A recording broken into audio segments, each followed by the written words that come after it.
A warm welcome to Disky Talk with Liolo. If you're tuning in for the very first time, I do ask that you please subscribe and hit that notification bell. If you've been a part of this journey, I hope you thoroughly enjoy this episode. So, on today's episode, I discuss all things Dstv Premiership action as Kaizer Chiefs take on Golden Arrows. So, coming up then into this episode, it is a tactical pre-match analysis.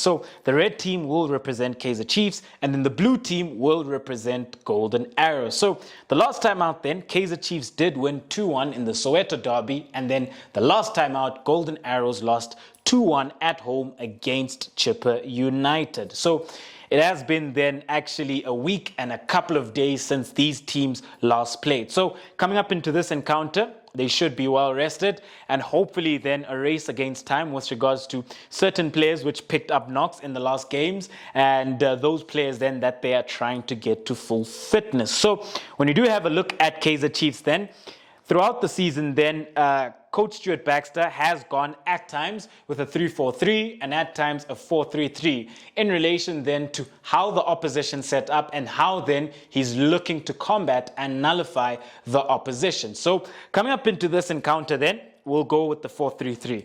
So in goals then, it was reported then by Hugo Bruce that Brandon Peterson did pick up an injury. However, the club is yet to report anything with regards to the injury to Brandon Peterson. So, so by the time this episode does come out, as I've recorded a couple of days in advance, maybe the club would have issued out a statement, but at the time of recording, there's been nothing as of yet. So if that's the case, then in goals, I do see Akpe returning to goals as he was the one then who had kept goal for Kaizer Chiefs and actually had a good run within the goals with the gloves because then he was actually doing well and he had kept a couple of clean sheets. However, Brandon Peterson did come then in his absence. So in goals, I do foresee Daniel Akpe starting if Brandon Peterson then is not fully fit for this encounter. And then as the back four then, the last time out, at left back, they did start with Reeve Frostler. So when you have a look at Reeve Frostler then,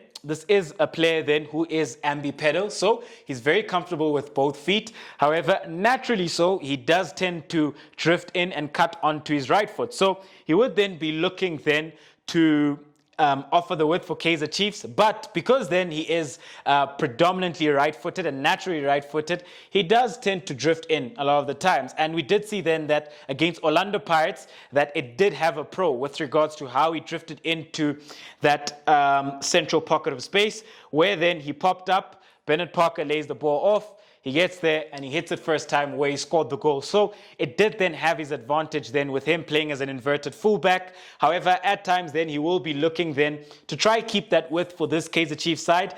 But it does tend to be a bit difficult because he is right-footed and sometimes he does have a regressive touch where he would be looking to come in onto his right foot. At times then he will be then looking to ensure that he's able then to provide those crosses whenever then he does get a chance to. And we've also seen him then that if it is a 3-4-3, he does then enjoy sort of that pocket of space where he's high and wide. And at times, he has even creeped up into the box. So with Reeve Frostler then, he is a player then that at times he does tend to pop up into the right pockets of space where then he is actually able to take shots at goal. So Reeve Frostler then to start on the left-hand side of defense. And then when you do have a look at the centre-back pairing, I do see Cardoso, and Cardoso is the left-sided centre-back, and then Mator as the right-sided centre-back. And then moving on then right along at right-back, I do see Njabulo Blom starting at right-back for this Kaizer Chiefs side.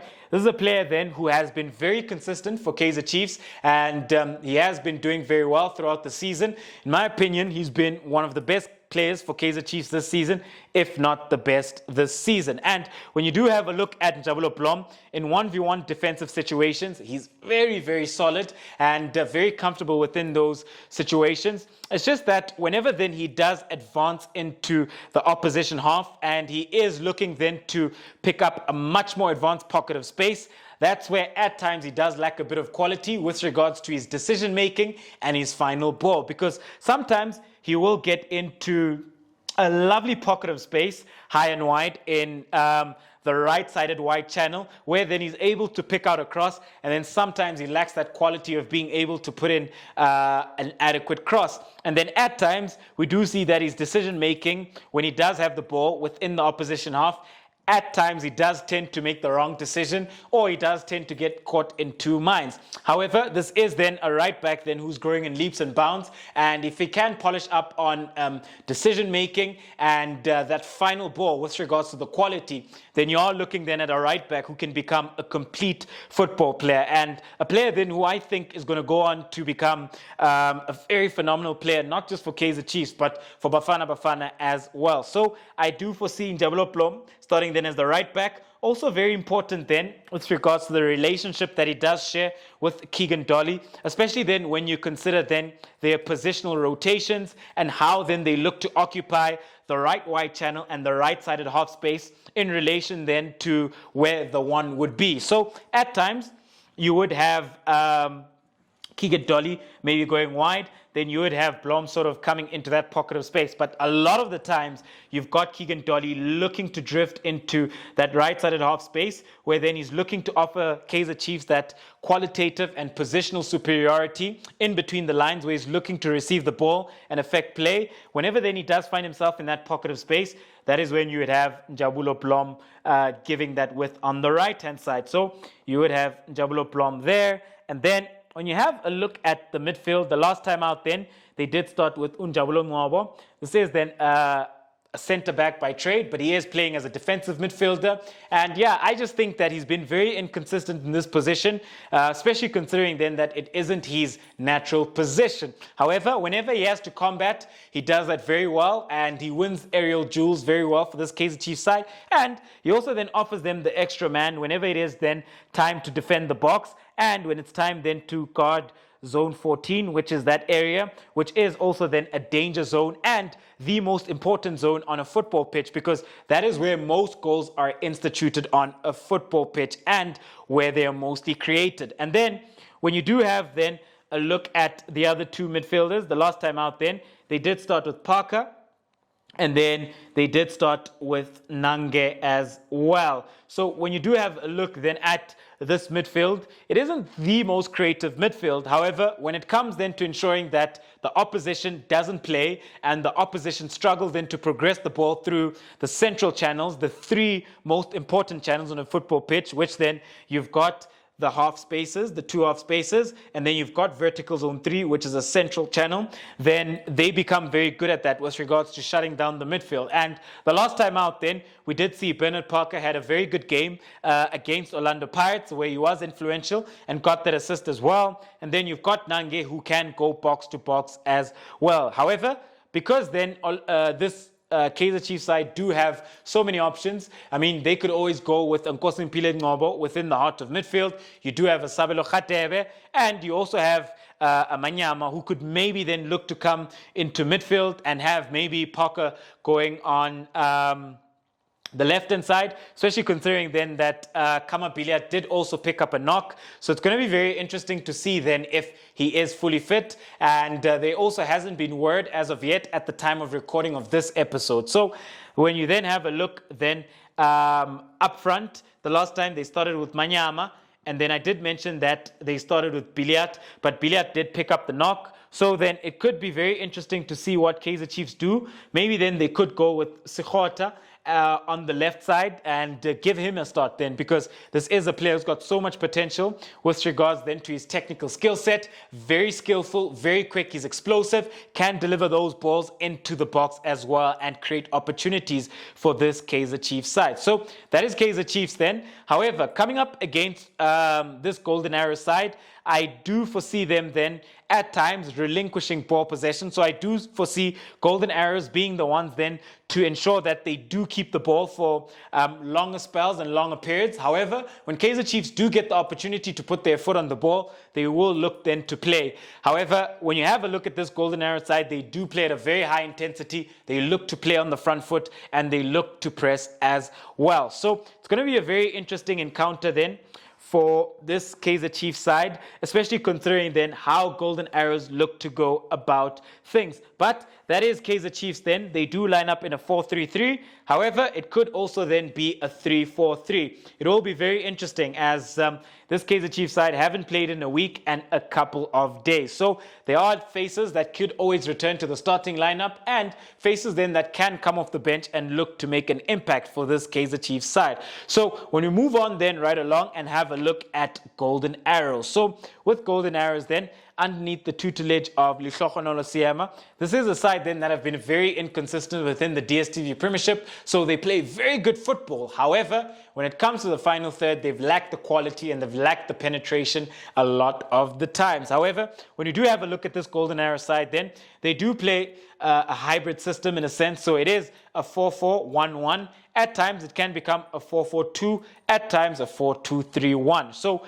when you do have a look at this Golden Arrow side, then in goals, you do have Mmodi starts in goals. And then as the back four has been quite inconsistent this season. However, as of late, we have seen Ndlovu starting at right back, two centre backs then.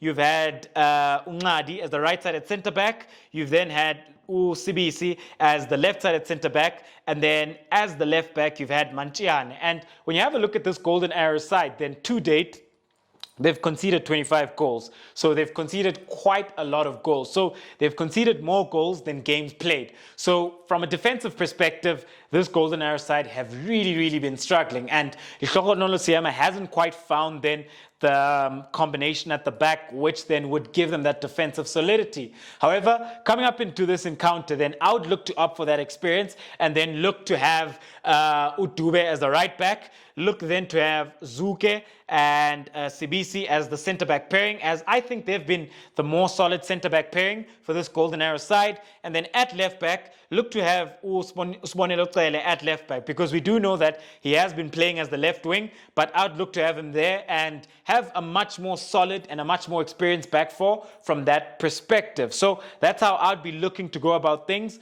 from a Golden Arrows perspective. And with Golden Arrows then, a lot of the times they do look to get their full-backs high and wide, especially then if you do have a Dube and a Sibonelo Cele looking to start, as that's what I would be looking to start with, especially considering then that the last time out, they did lose at home 2-1. So coming up into this encounter against Kaizer Chiefs, you do want that experience and you do want to make a couple of changes to this Golden Arrow side, as they have been inconsistent in key departments. So I just think go back to basics, have Sibonelo Cele playing as the left back, have Dube then playing as the right back, looking then to offer the width. A lot of the times then, if Sibonelo Cele does start as the left back, he will be looking to go high and wide. And then within the heart of midfield as of late, they've started with Unduduzo Spiya and they've also had Dube as well. However, I think a much better centre mid pairing is Undwandwe and Udlamini as well. I think they're a lot more solid and they're also then able to progress the ball for this Golden Arrow side. With Udlamini, he's a player then who does pack a shot from long range. So at times he does look to advance, and he is then a player then who can always strike those goals, those shots from range. So when you then move on right along then, as the attacking midfielder as a 10, I'll be looking to have Unduduzo Spiya. I think he's a lot better when he does play further up the pitch within central pockets of space, where then he is looking then to offer this Golden Arrow side that qualitative superiority and that positional superiority, especially then when he looks then to position himself in between the lines, receive the ball and look to affect play for this Golden Arrow side. And then up front, you do have Knox Mutizwa. However, they also have Michael Boy Kumede. However, coming into this game, I do foresee Knox Mutizwa starting. And then, as the right wing, I would be looking to go with Ukongo, as I do think that he is a player who's very tricky, very unpredictable, and he's very explosive well. And he's very good then in those 1v1 situations, especially considering then that he would be coming up against a Frosler. And when you consider Frosler then, this is a player then who isn't defensively sound in those 1v1 situations. So he does struggle a lot of the times, especially considering then that he is inverted. So when Kongo does come up against him, if he does look to go on the outside on his weaker left foot, then he does have the advantage to beat him on the outside and look to bring those balls in, especially considering then that Frostler would be on his weaker foot. So because he is on his weaker foot, he would be slower in reacting with regards to making that tackle. So I think Kongo could be an option, but you also have a Figizolo as well, who could start on that side. You also have a Pule Mmodi who could start at that side if Sponelo Kale does start as the left winger. However, I just then prefer Kongo on the left-hand side and then Pule Mmodi as the left winger, especially considering then that Pule Mmodi is their key player from a creative perspective. This is a player who's very dangerous. He does tend to drift into that pocket of space. So as much as he's a winger who's very quick and very skillful, but he's also then a player then who's able to take care of the ball in between the lines, where then he's looking to create those chances for this Golden Arrow side. At times does offer them that positional superiority with regards to how he positions himself to receive the ball in between the lines. At times laterally as well in between the lines, how then he looks to drift infield, take the ball, create chances, and a player then who does look to penetrate into the final third. Whenever he does beat his man on the outside, he can always cut it back. Whenever then he's looking to cut in, he can have shots at goal himself. So that is this Golden Arrow side. They will have the lion's share of possession, I think, coming up into this encounter. They played a very high intensity. They will look to press this Kaizer Chiefs side. However, because then when you do look at form, Kaizer Chiefs have been picking up the wins. With Golden Arrows, they've been very inconsistent and they've lacked the quality within the final third, and they lack that final third penetration. And Kaizer Chiefs then, from times, they have been very solid within the heart of midfield and being able to ensure then that ball-playing teams aren't able then to find that rhythm and consistency. So because of that, then I do see Kaizer Chiefs having the upper hand, and I do foresee Kaizer Chiefs winning this game 2-1. Ladies and gentlemen, do let me know, what do you make of this encounter and who do you think will win this game between Kaizer Chiefs and Golden Arrows? So guys, because then this episode is proudly brought to you by Manscaped, it is very important then I do update you and let you know about then the performance package. And the nice thing then is that Manscaped have thrown in 2 free gifts with their performance package. Firstly, you then have the Shed travel bag. This is very nice, you know, very, very nice. And then you do have the boxer briefs as well. So to get these products then, do go to www.manscaped.com and then look at the products and then select any product that you would want and then ensure that you check out and then use the code Diski Talk. So thank you very much for tuning in to yet another special episode of Diski Talk with Luyolo. Yeah. Boxer briefs, eh? Yeah. Oh, we're still rolling. Signing out.